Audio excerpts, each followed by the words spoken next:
21 अगस्त 2025 greater Noida के सिरसा गांव के एक घर से अचानक लोगों को आवाज़ सुनाई देती है, बचाओ बचाओ की। इससे पहले कि लोग कुछ रिएक्ट कर पाते, 28 साल की निकी भाटी अपने ही घर की सीढ़ियों से आग में लिपटी हुई नीचे आ रही थी। उसको उसी के पति विपिन भाटी ने अपनी मां के साथ मिलकर अपने ही 6 साल के बेटे के सामने जिंदा जला दिया था। निकी और विपिन की शादी को 9 साल हो चुके थे। तो अब सवाल उठता है कि 9 साल की शादी में ऐसा क्या हो गया जिसकी वजह से निकी का ये अंजाम हुआ। क्या ये केस सच में इतना सिंपल है जैसा बताया जा रहा है? क्या सच में सिर्फ दहेज के लिए ही निकी को जला दिया गया या फिर मामला कुछ और है? क्योंकि कई मीडिया रिपोर्ट्स में यह दावा किया गया है कि विपिन का किसी मिस्टीरियस लड़की के साथ एक्स्ट्रा मैरिटल अफेयर भी था। ग्रेटर नोएडा के सिरसा गांव के इस मर्डर ने कई सवाल खड़े कर दिए हैं। क्या निकी के मौत के लिए सिर्फ विपिन और उसकी फैमिली ही जिम्मेदार है या फिर उसके अपने माँ बाप और पूरी सोसाइटी जिम्मेदार है? निकी का जो जन्म है वो एक मिडिल क्लास फैमिली में हुआ था। वो अपने घर की लाडली थी। वो अपने पिता भिखारी सिंह जी की बहुत ही लाडली बेटी थी। वो बहुत ही फन लविंग थी। उसे इंस्टा रील्स वगैरह बनाना बहुत पसंद था। फिर 10 नवंबर 2016 को निकी जब 19 साल की थी, उसकी शादी विपिन भाटी के साथ तय हो जाती है।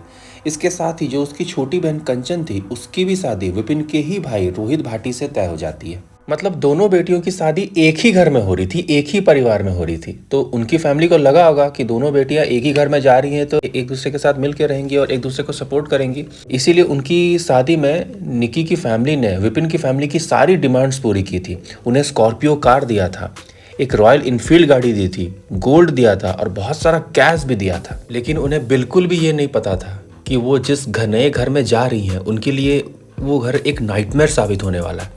एक्चुअली विपिन भाटी और उसकी फैमिली शकल से दिखने में तो बहुत शरीफ थे, लेकिन वो कहते हैं ना कि कभी किसी के शकल पे नहीं जाना चाहिए, क्योंकि जो जैसा दिखता है साला वो वैसा होता नहीं है। और इस केस में वही हुआ। शादी के कुछ वक्त बाद ही निकी को विपिन और उसकी फैमिली और दहेज के लिए बोलने लगे। विपिन और उसकी फैमिली निकी को इस बात को लेकर के बहुत ज़्यादा प्रेशराइज करते थे, उसके साथ गाली गलौज करते थे, मेंटल प्रेशर देते थे और लास्टली उसके साथ मार पिटाई भी शुरू कर दी थी। मीडिया रिपोर्ट्स के मुताबिक 36 लाख रुपए कैश और एक BMW कार की डिमांड की जा रही थी। फिर 2024 में निक्की और उसकी बहन कंचन को ये पता चलता है कि विपिन और उसका भाई दोनों एक्स्ट्रा मैरिटल अफेयर में थे और इस बात को लेकर के भी दोनों के बीच में बहुत झगड़ा होता था। फिर दिन आता है 21 अगस्त 2025। सिरसा गांव में एकदम नॉर्मल सा दिन था। निकी अपने 6 साल के बेटे के साथ अपने घर पे बैठी हुई थी। निकी के साथ जो भी हुआ उसकी गवाही उसके अपने 6 साल के बेटे ने दी। बेटे ने बताया कि पहले विपिन ने निकी को बुलाया, दोनों में पहले बातचीत शुरू हुई, फिर उसके बाद विपिन ने निकी को बालों से पकड़कर पीटना शुरू कर दिया। इसमें उसकी माँ ने भी उसका साथ दिया। बेटे ने बताया कि विपिन के माँ ने ही विपिन को केरोसिन ला के दिया। निकी जलते हुए हालत में ही अपने घर की सीढ़ियों से नीचे उतर रही थी। पड़ोसियों को जैसे ही पता चला वो निकी को बचाने के लिए आए। निकी को तुरंत हॉस्पिटल पहुंचाया गया, लेकिन वहां पर वो बच नहीं पाई क्योंकि वो 70 to 80% जल चुकी थी। इस केस में पुलिस ने तुरंत कार्रवाई शुरू की और विपिन और उसकी पूरी फैमिली को अरेस्ट कर लिया। विपिन ने तो पुलिस हिरासत से भागने की भी कोशिश, जिस दौरान पुलिस ने एनकाउंटर में विपिन के पैर पे गोली मार दी। और जब वो पकड़ा गया तो वो बयान देता है कि पति पत्नी के बीच में तो ये बातें नॉर्मल होती है, ये कोई बड़ी बात नहीं। पछतावा है, गलती का पछतावा है आपको? मुझे नहीं मैंने मारी है। हाँ।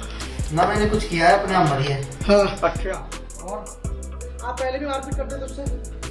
मियाँ बीवी में हर जगह लड़ाई होती रहती है, ये कोई आम बात नहीं है। अब सवाल उठता है कि क्या निकी के मौत के लिए विपिन और उसकी पूरी फैमिली जिम्मेदार है? क्या उसके अपने माँ बाप और ये सोसाइटी जिम्मेदार नहीं है?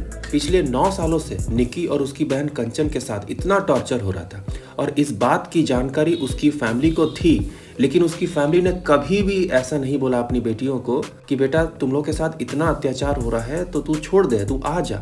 अगर निकी की फैमिली ने ऐसा बोला होता तो शायद निकी आज जिंदा होती। और इस बात का जिक्र निकी की बहन कंचन ने किया भी था कि वो जिस समाज से बिलोंग करती है उस समाज में शादी तोड़ना इतना आसान नहीं है। अगर शादी हो गया तो आपके साथ कुछ भी हो, आपको शादी निभाना ही है। और मेरे हिसाब से इसी सोच ने निकी को इतनी दर्दनाक मौत दे दी। दोनों ही बहनों को। हाँ जी, क्या आपने हाँ कभी जी। पुलिस के पास कंप्लेंट की? नहीं, हमने कभी नहीं करी, क्योंकि हम गुजर समाज से बिलोंग करते हैं और हमारे यहाँ पे बड़े जो बुजुर्ग होते हैं जो फैसला ले लेते हैं और वो बताते हैं कि बेटा आगे से नहीं होंगी, आगे से नहीं बोलेंगे, ये सारी चीजें हमसे बोलते रहे। और आज ना तो कल बेटा, कल भी तुम्हारा ही आना है, ये सारी चीजें बोल के हमें ये दिलासा दिया जा रहा था आज नहीं कल सही हो जाएगा। लेकिन इतना सही हो जाएगा कभी सपने में भी नहीं सोच। मैं मानता हूँ कि किसी भी रिश्ते को तोड़ना कोई समझदारी नहीं होती है। किसी भी टूटते हुए रिश्ते को बचाने की कोशिश करना ये बहुत इंपॉर्टेंट होता है, लेकिन हर चीज़ का एक लिमिट होता है, हर चीज़ का एक दायरा होता है।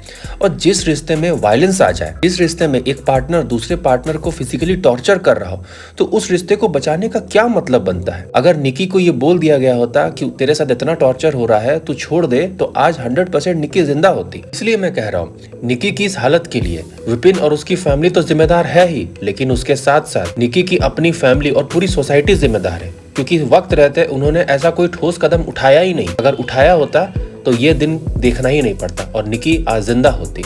आपके इसके बारे में क्या विचार है? अपनी राय कमेंट सेक्शन में जरूर बताइए और हमारे चैनल को सब्सक्राइब करिए। Thank you.